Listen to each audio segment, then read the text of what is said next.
forebears who preceded us here and once occupied this land we now call home.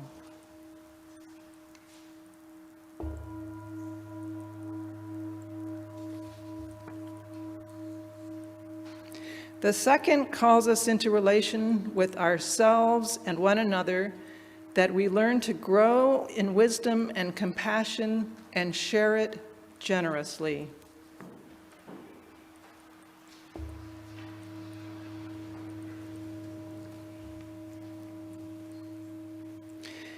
And the third calls us into relationship with our children's children, out to the seventh generation, helping us to realize that what we do now will be felt by those who come after us.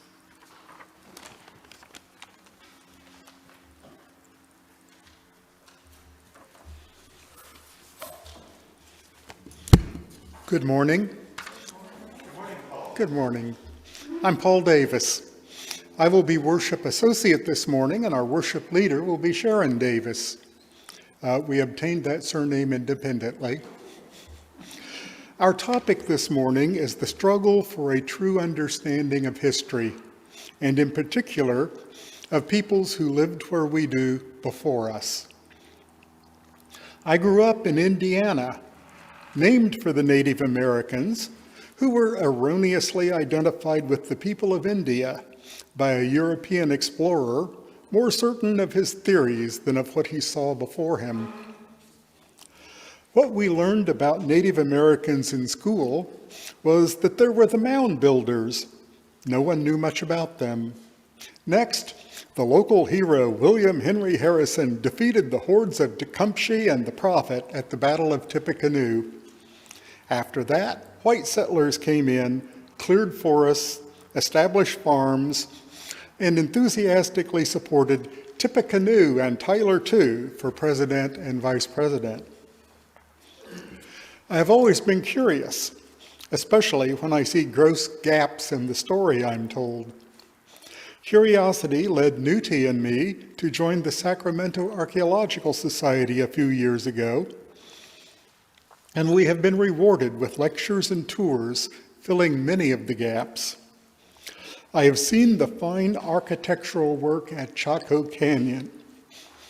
I have seen a combination solar observatory and seasonal calendar marked on the side of a cliff. I have puzzled over petroglyphic inscriptions 1,000 years old.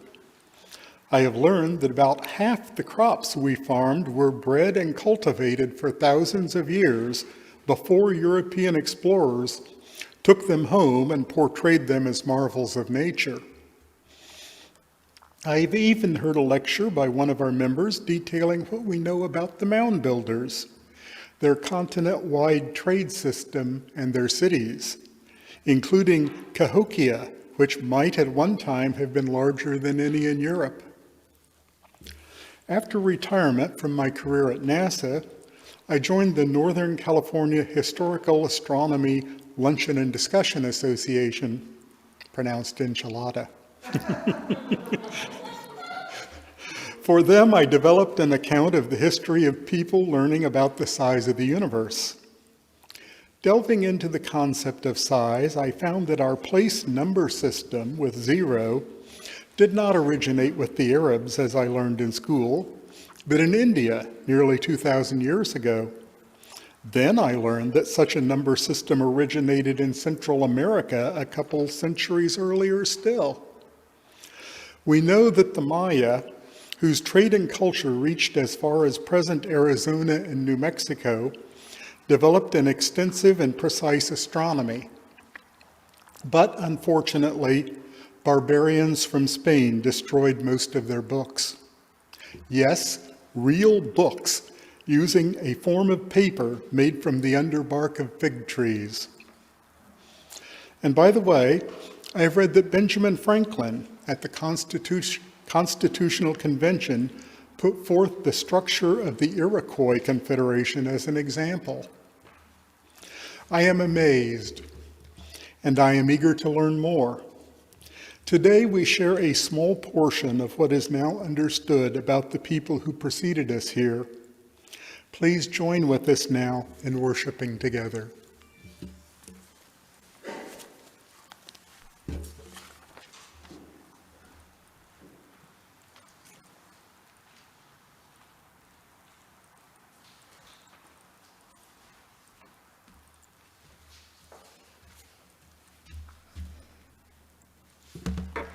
Good morning.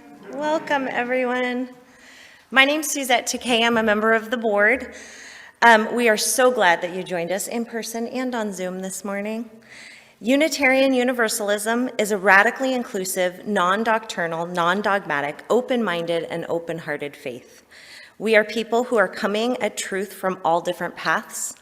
We gather together across different identities, experiences, and beliefs to affirm and promote the inherent worth in every person. Together, we see our job is to love the hate out of this world, heal the hurt in ourselves and one another, and to be the change that we'd like to see in the world. We use chat in Zoom or our book near the welcome table to share joys and concerns, personal milestones of importance, which we will read aloud during the service. Maybe you're here for the first time. We've been reaching out and asking people to bring their friends because we think the world, especially now, needs a friendly place and to gather and find encouragement and hope.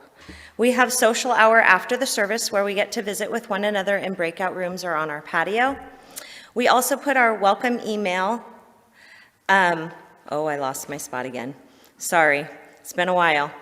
The Worship Hope will give you more information about this immediately after the service. In the meantime, we put a link to our weekly newsletter in the chat so you can see all of the events that are coming up. We encourage you to join anything that speaks to you. We also put our welcome email, welcome@mpuuc.org, to request a newsletter or other information be sent to you. There are a few things that we'd like to call your attention to.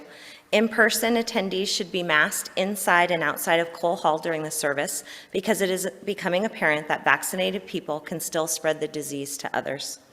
We strongly encourage those in contact with children and unvaccinated or immunocompromised adults to attend services outside or via Zoom.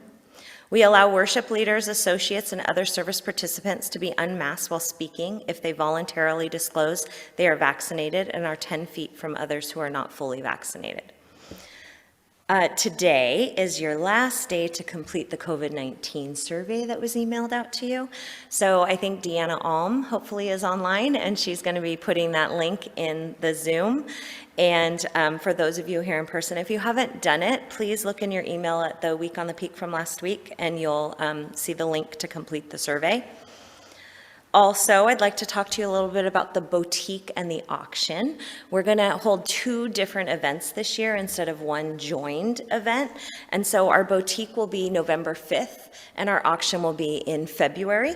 So we're looking forward to those events. We're still in the works of planning the auction and having the dates and how it's going to run worked out, but the boutique will be here in Cole Hall on November 5th, so put it on your calendars now so that you can come and do some shopping. But I am also looking for crafty friends and chefs extraordinaires who would like to send items in to be sold at the boutique. So maybe you make a great salsa that we should jar up and sell, or maybe you make scarves or cards or blankets. We would love everything, jewelry, anything that you have. Please get in contact with me. There will be an article in the next Week on the Peak. And so more information and how to get your stuff in or shop. Okay, so more information is on the bulletin board to your left if you're in Cole Hall or in the Week on the Peak. And just a quick reminder to silence your electronics. If you hear or see something in this morning's service that inspires you or makes you laugh, brings you hope, please tweet it, share it, put it on social media, tell a friend, invite someone to service. We are trying to start a wave of love and justice with every gathering. Thank you for joining us.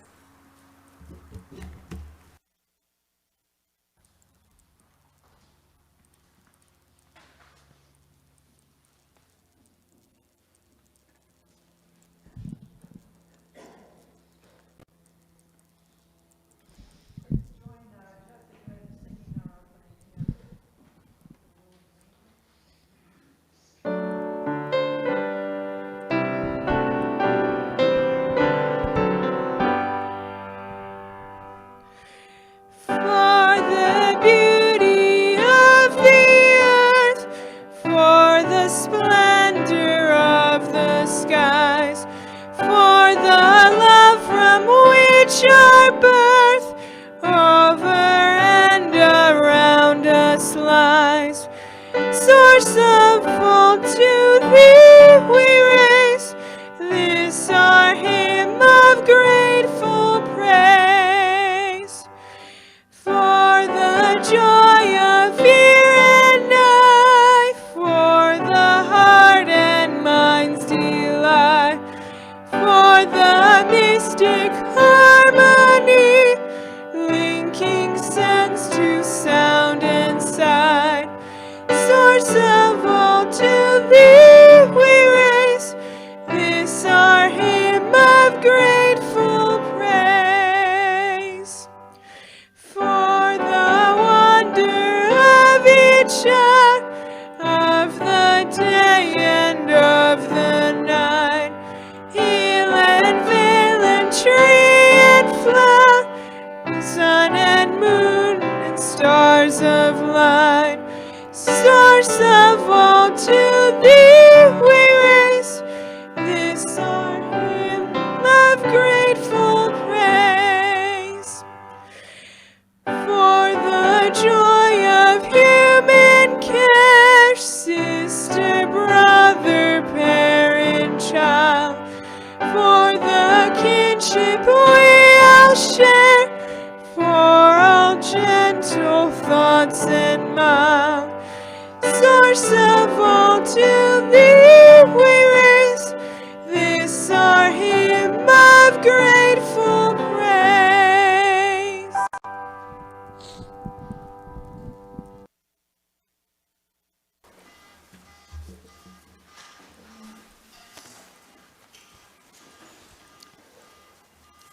That might be my car beeping, but I will check in a minute.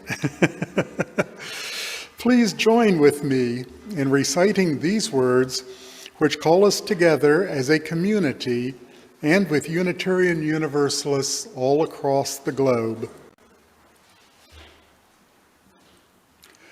We light this chalice to remind ourselves to treat all people kindly because we are all one family, to take good care of the earth because it is our home, to live lives full of goodness and love, because that is how we will become the best people we can be.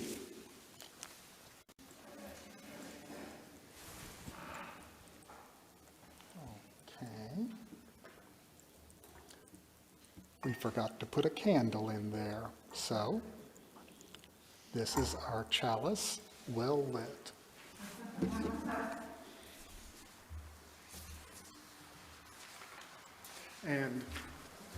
And now, it is time for our Time for All Ages, Stolen Words, written by Melanie Florence, illustrated by Gabrielle Grimmard from the William Fogg Library.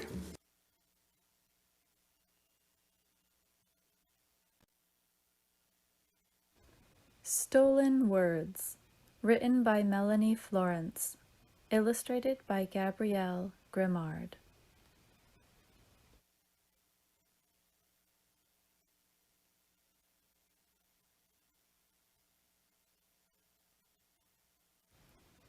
She came home from school today, skipping and dancing, humming a song under her breath, clutching a dream catcher she had made from odds and ends, bits of string, plastic beads, and brightly colored feathers. Her glossy braids danced against her shoulders, swaying with her, black as a raven's wing. "Grandpa," she asked, clutching his hand, spinning under his arm before dropping it again, "how do you say grandfather in Cree?" He stopped breathing for a moment. A lifetime to a 7-year-old. He looked down at her sadly. "I don't remember," he answered. "I lost my words a long time ago." A frown clouded her face. How do you lose words, Grandpa? She asked. They took them away, he answered. She thought for a moment. Where did they take them? She asked.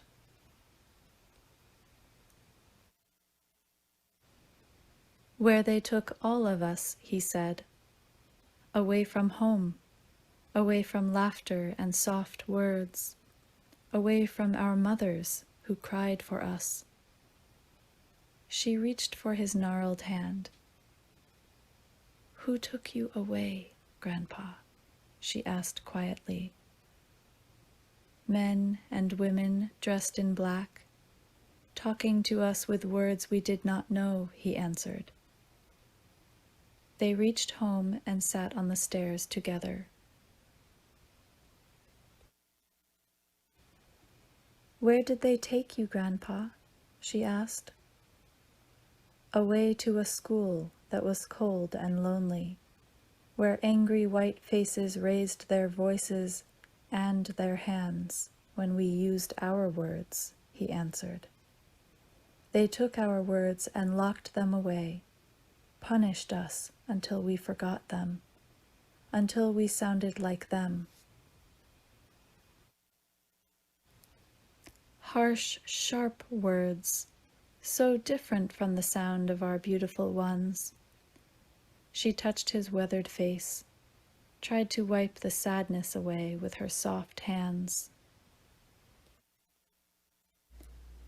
She looked down at her lap and handed him the dream catcher that she had made for her room. You take this, Grandpa, she said. Maybe it will help you find your words again. He smiled at her, his granddaughter, and touched her innocent face, a face that had never known hard words or raised hands. He smiled and kissed her head. The next day she skipped out of school again, smiling widely at her grandfather. She stopped in front of him and took a deep breath. Tanse nimmasum, she said. His eyes widened. She smiled brighter than the sun. I found your words, Grandpa, she said. She pulled a tattered, well-worn paperback out of her book bag. Introduction to Cree, it said. My teacher helped me find this for you at the library. He reached for it, his hands shaking, opened it, feeling the soft, much-loved pages under his fingers.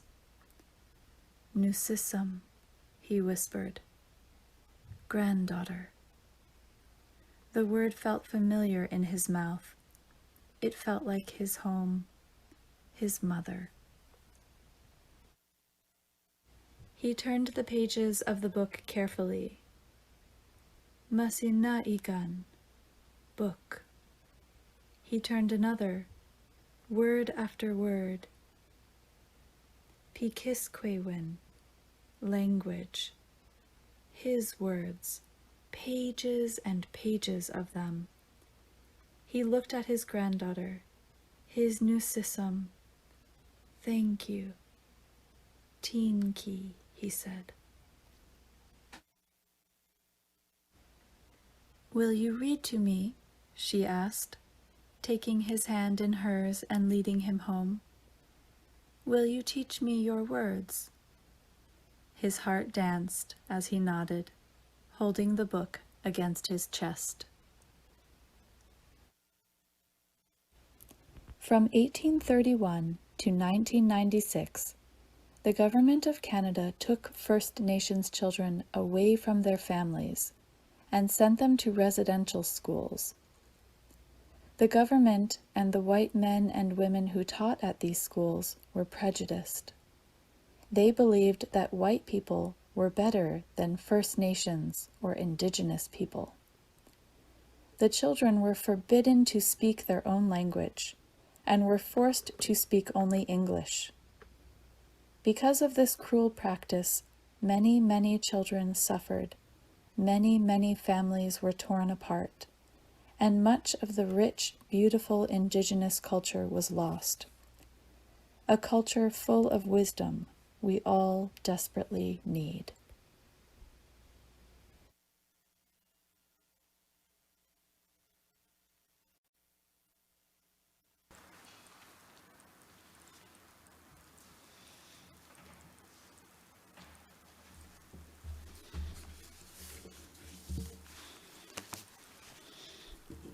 We take up a collection on Sundays for the simple reason that our purpose in gathering is for more than ourselves.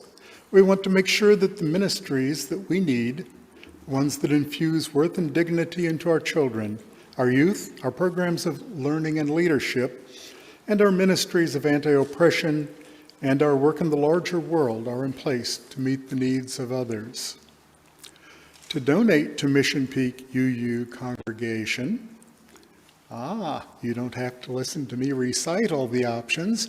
You can look at them here, but they include mailing a check, having your bank mail a check, or paying online. But do please note, if you pay through our website, PayPal charges about 3%. And in addition, we are once again passing a plate, and those of you here, thank you for what you've put in. We hope you will make a contribution toward these worthy causes by mailing your check, etc. Thank you for supporting and sustaining the efforts of our members, friends, and staff. Your contributions make loving, learning, and leadership more possible.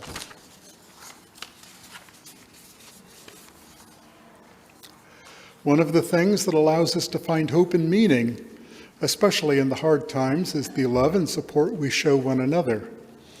If you have a joy or concern that by sharing with this caring community might bring the encouragement or resilience you are needing, please write it briefly now, either in our Joys and Concerns book on the table over there or in the Zoom chat, doing so while the music is playing. If you have a more personal need, you may contact our encouragement team, Joanne Schreiner or Sharon Davis, until our minister has returned from vacation. If you email president@mpuuc.org or check the congregational directory, the president can redirect your email, or you may already have their contact information.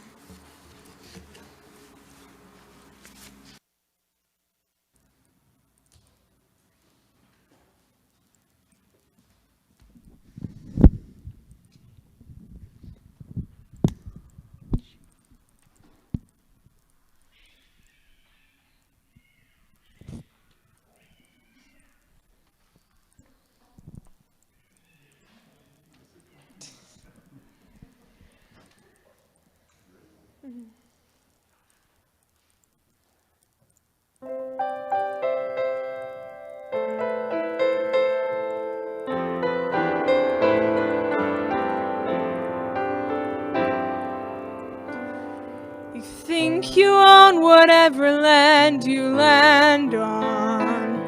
The earth is just a dead thing you can claim. But I know every rock and tree and creature has a life, has a spirit, has a name. You think the only people who are people are the people who look and think like you. But if you walk the footsteps of a stranger, you'll learn things you never knew. Have you ever heard the wolf cry to the blue corn moon, or ask the grinning bobcat why he grinned? Can you sing with all the voices of the mountain? Can you paint with all the colors of the wind? Can you paint with all the colors of the wind? Come run the hidden pine trails of the forest. Come taste the sun-sweet berries of the earth. Come roll in all the riches all around you, and for once never wonder what they're worth. The rainstorm and the river are my brothers. The heron and the otter are my friends, and we are all connected to each other in a circle, in a hoop that never ends. Have you ever heard the wolf cry to the blue corn moon, or whether we are white or copper-skinned? Can you sing with all the voices of the mountain? Can you paint with all the colors of the wind? Can you paint with all the colors of the wind? How high does a sycamore grow? If you cut it down, then you'll never know. And you'll never hear the wolf cry to the blue corn moon, or whether we are white or copper skin. We need to sing with all the voices of the mountain, need to paint with all the colors of the wind. You can own the earth and still all you'll own is earth until you can paint with all the colors of the wind.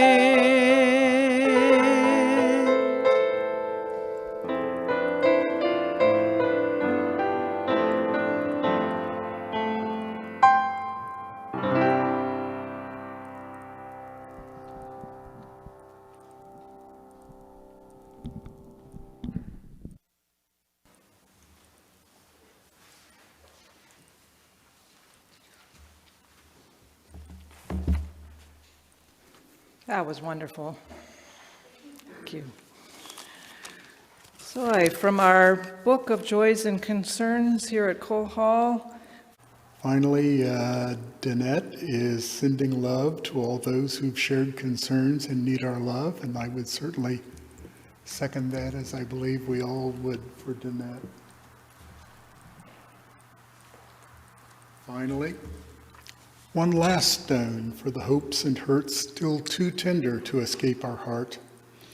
May, for the sake of love, keep our doors, our hearts, our minds, and our arms open.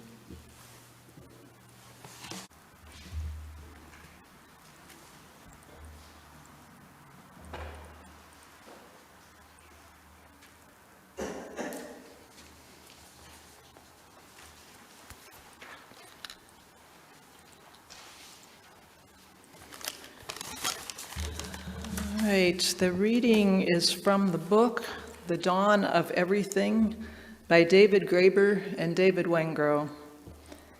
Indigenous Americans, confronted with strange foreigners, gradually developed their own surprisingly consistent critique of European institutions, and these critiques came to be taken very seriously in Europe itself. Just how seriously can hardly be overstated. For European audiences, the indigenous critique would come as a shock to the system, revealing possibilities for human emancipation that once disclosed could hardly be ignored. Indeed, the ideas expressed in the indigenous critique came to be perceived as such a menace to the fabric of European society that an entire body of theory was called into being specifically to refute them.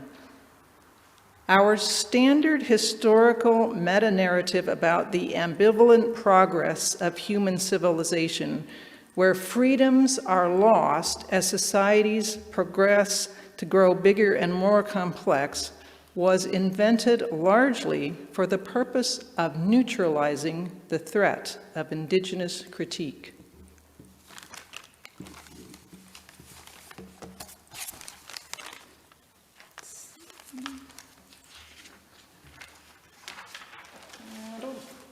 Campbell.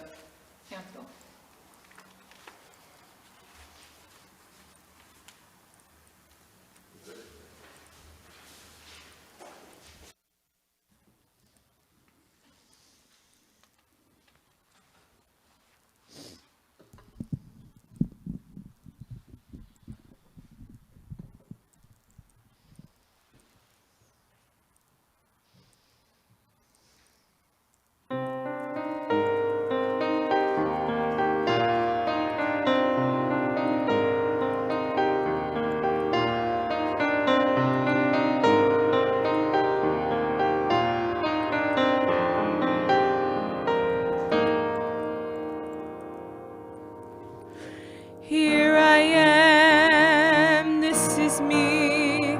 There's nowhere else on earth I'd rather be. Here I am, it's just me and you. Tonight we make our dreams come true. It's a new world, it's a new start. It's alive with the beating of young hearts. It's a new day, it's a new plan. I've been waiting for you. Here I am.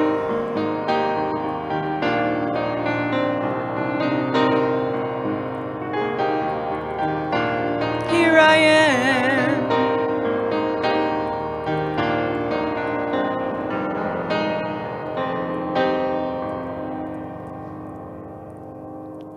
Here we are, we've just begun, and after all this time, our time has come. Yeah, here we are, still going strong, right here in the place where we belong. Oh, it's a new world, it's a new start. It's alive with the beating of young hearts. It's a new day, it's a new plan. I've been waiting for you. Here I am.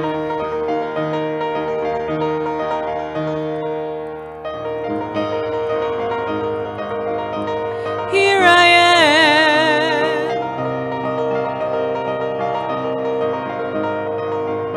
Oh.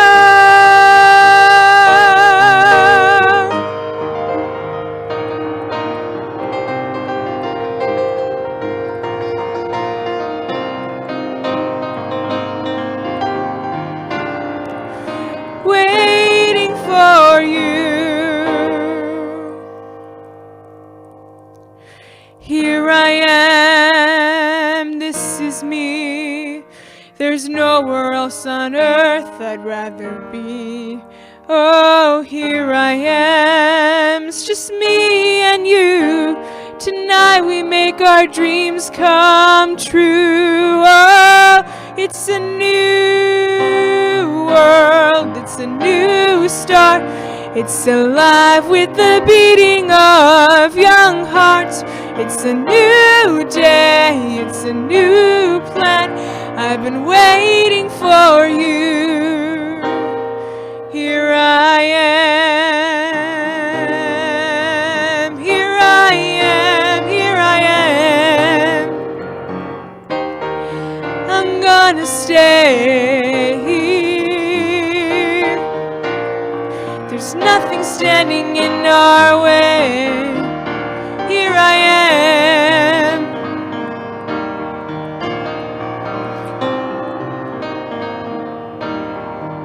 Here I am. Now there's nothing standing in our way.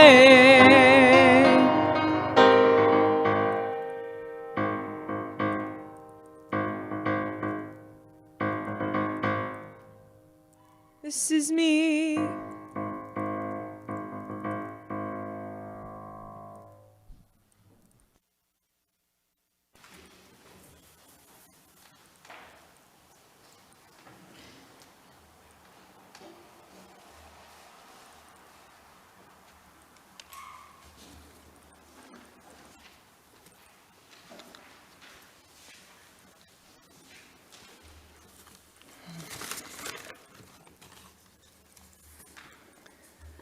When I went to school, we learned about the white European explorers who landed on our shores and bravely explored the new land.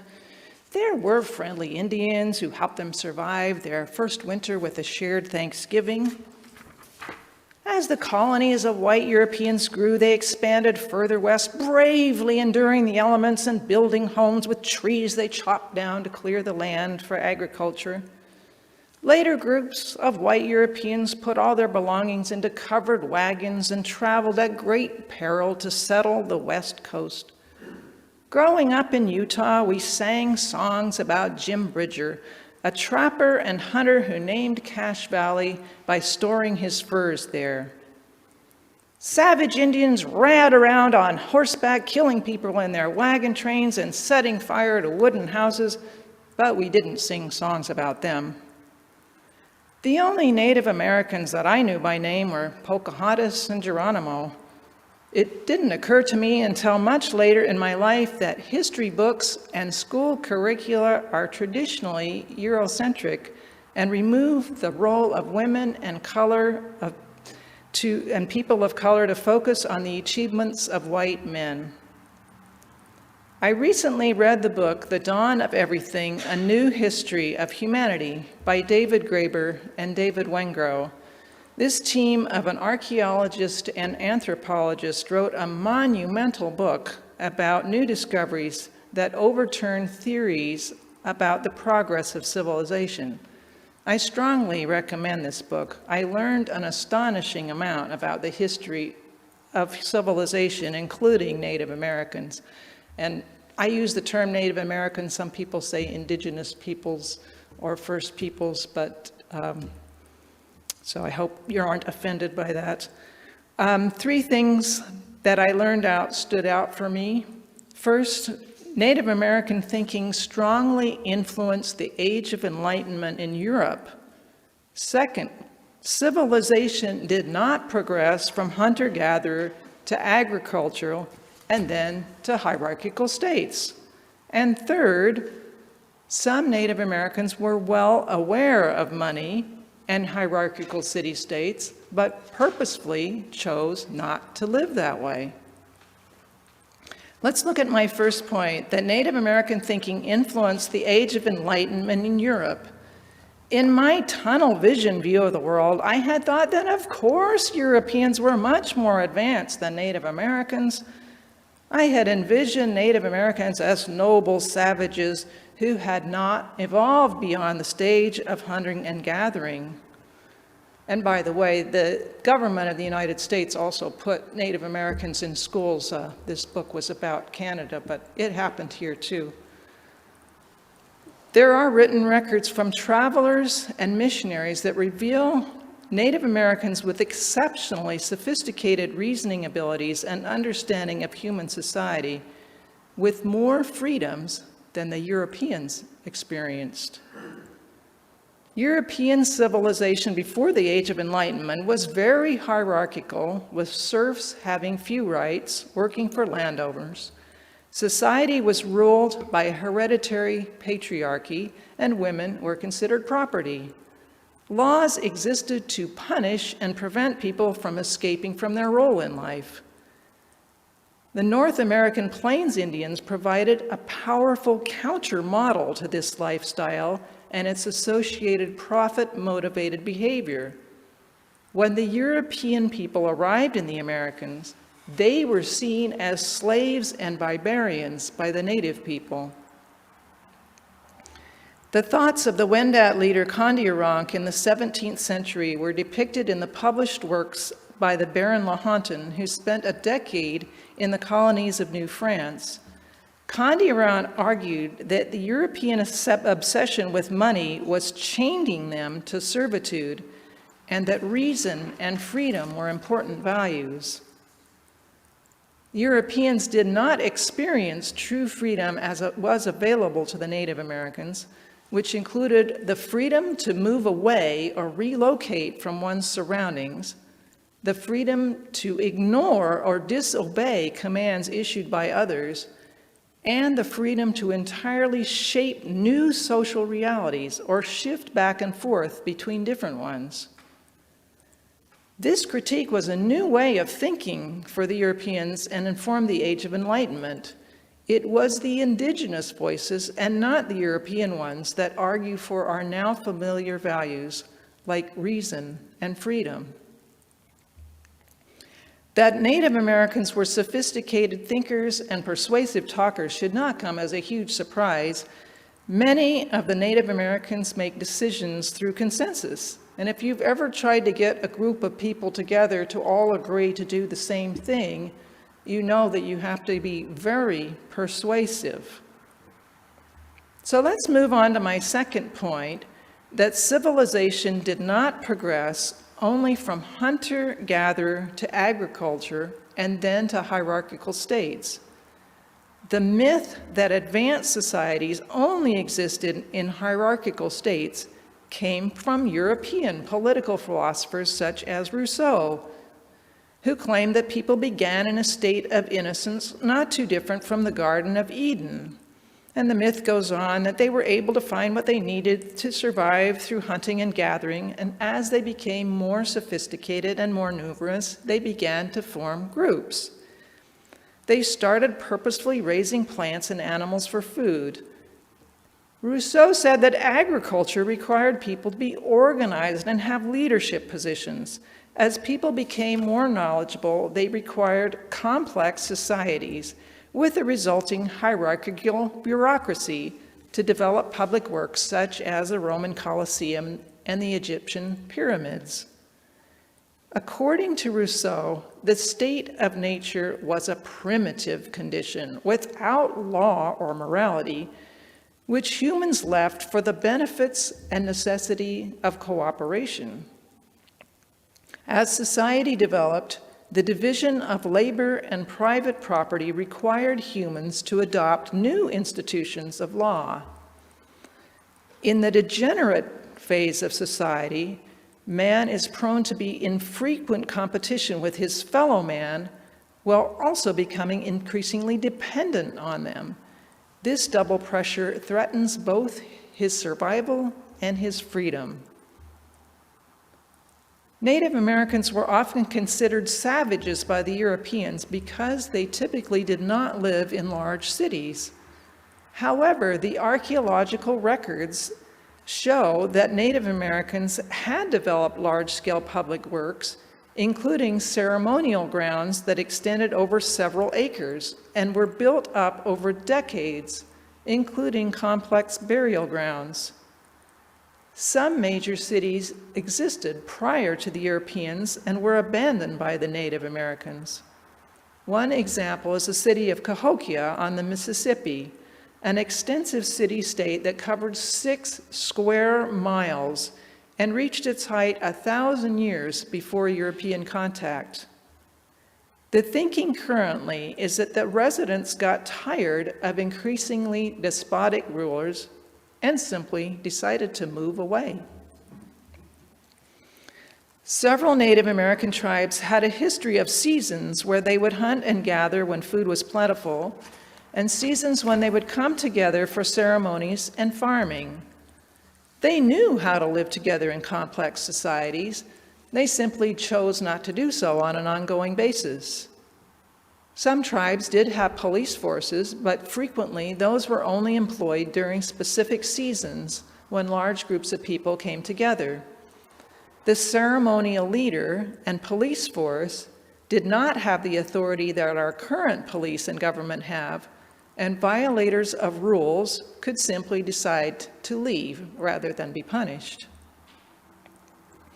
In the book, The Dawn of Everything, the authors argue that Rousseau's narrative that frames social evolution as the progression from hunter-gatherer to farmer to commercial civilization originated partly as a way of silencing the critique from Native Americans and recasting it as naive and primitive.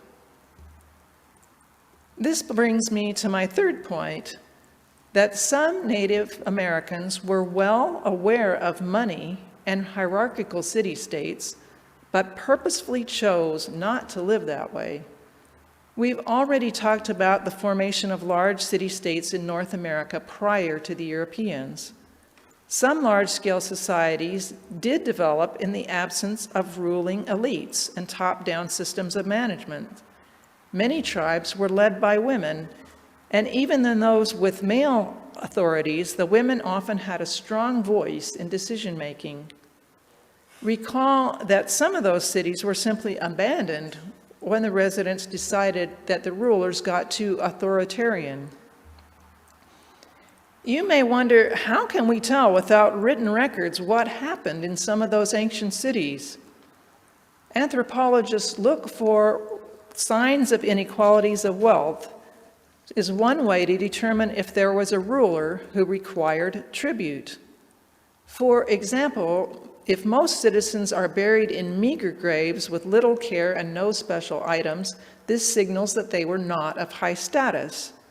Alternatively, a grave with special preparation of the body prior to burial, along with ornamental objects, objects of value such as pots of oil and herbs, ceremonial items such as a staff or a breastplate, indicate that the individual was of high status. There are Native American burial grounds in North America with female skeletons lovingly arranged with items of status. There is archaeological evidence of cities lacking such elements as temples, palaces, and central storage facilities. Some even had egalitarian housing, with each dwelling of about the same size and sophistication. Native Americans were well aware of the dangers of becoming slaves to agriculture, which ties a group of people to a specific place and requires hard physical work. While some of the tribes chose to raise crops seasonally, others relied primarily on hunting and gathering. The point is that each tribe could decide for itself what it wanted, and they could decide to move back and forth between means. They could also travel extensively through a network of related tribes who would provide them with welcome on their way. That tribes were well aware of each other's decisions and lifestyles is clear from extensive evidence of trade over long distances. Archaeologists have found objects such as obsidian, which originates only in specific locations, far away from its home. Well, what about the native tribe that lived here in the Bay Area, the Muwekma Ohlone? They are known for exquisite basketry and elaborate adornment. However, they did have some social stratification, with women primarily appreciated for their artistic skills. The elite was identified from their ornaments of beautiful shells and fine feathers. The indigenous Ohlone people hunted, fished, and harvested a diversity of plants and seeds. They created fiber art with materials derived from the natural world and sustainable architecture, such as a Tupantak roundhouse that could accommodate 250 people. They wove baskets for leaching acorn meal, cooking, fishing, and winnowing grain, as well as for storing ornaments of abalone, cut and dried beans from olivella shells, and complex feather dance regalia. One of the choices made by the California Bay Area indigenous people was to rely primarily on acorns rather than intensive agriculture required by grains for their main starch.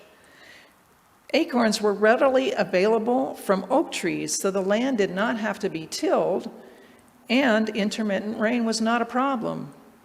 The other big advantage is that stores of acorns are not in danger of being stolen by neighboring tribes, because the main work of preparing forages and meals comes after the acorns are harvested, at the time they must be pounded and cooked to remove tannins.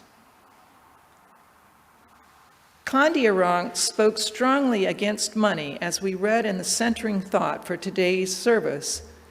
To repeat, he said, "I have spent 6 years reflecting on the state of European society, and I still can't think of a single way they act that is not inhuman.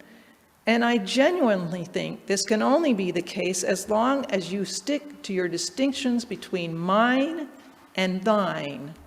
To imagine that one can live in the country of money and preserve one's soul is like imagining that one could preserve one's life at the bottom of a lake.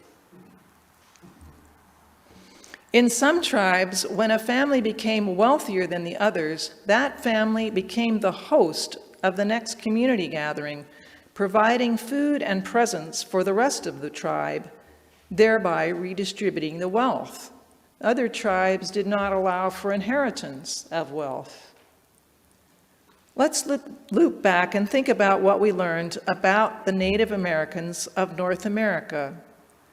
First, the idea that the Native Americans were savages and of course did not have sophisticated thinking and social structures enjoyed by the Europeans has been shown by anthropology and archaeology to be a myth. The values of freedom and democracy encountered by Europeans among the Wendat and neighboring peoples had historical roots in the rejection of an earlier system of hierarchy, with its focus at the urban center of Cahokia in Mississippi. Second, we should not feel that increasing civilization inevitably leads to intensive agriculture and top-down management. And finally, complex bureaucratic hierarchies are not essential to maintaining large, coordinated society.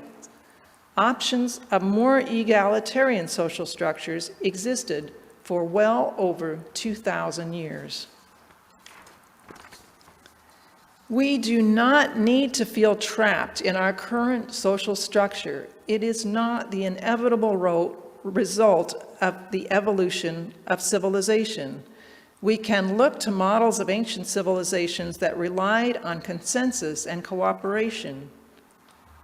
We as UUs already embody the principles necessary to live in a more just society, including believing in the inherent worth and dignity of every person, justice, equity, and compassion in human relations, acceptance of one another and encouragement of spiritual growth, the right of conscience and the use of the democratic process, the goal of world community with peace, liberty, and justice for all, and respect for the interdependent web of all existence of which we are a part.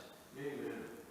The future of society can really be up to us.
Yeah.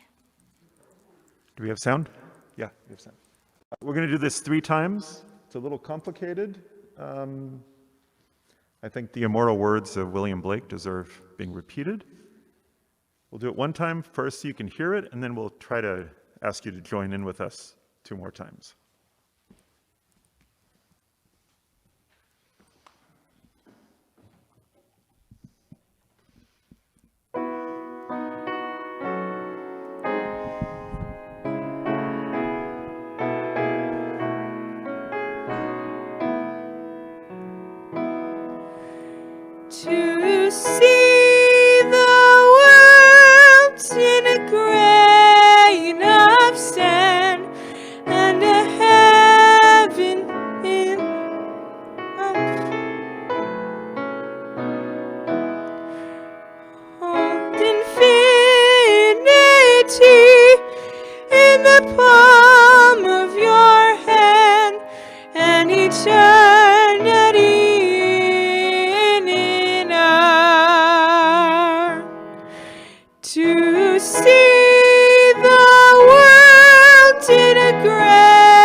the palm of your hand than eternity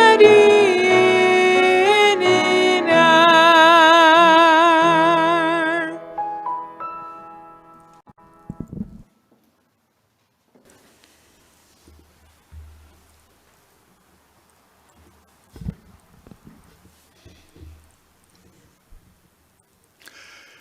Please join with me in reciting these words for extinguishing our chalice.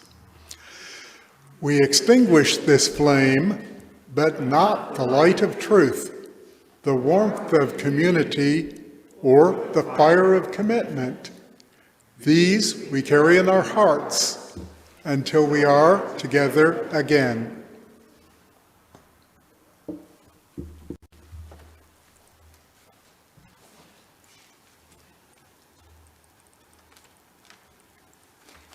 This benediction is from the Navajo Indians of North America. Beauty is before me, and beauty behind me. Above me and below me hovers the beautiful. I am surrounded by it. I am immersed in it. In my youth, I am aware of it, and in old age, I shall walk quietly the beautiful trail. In beauty, it is begun. In beauty, it is ended.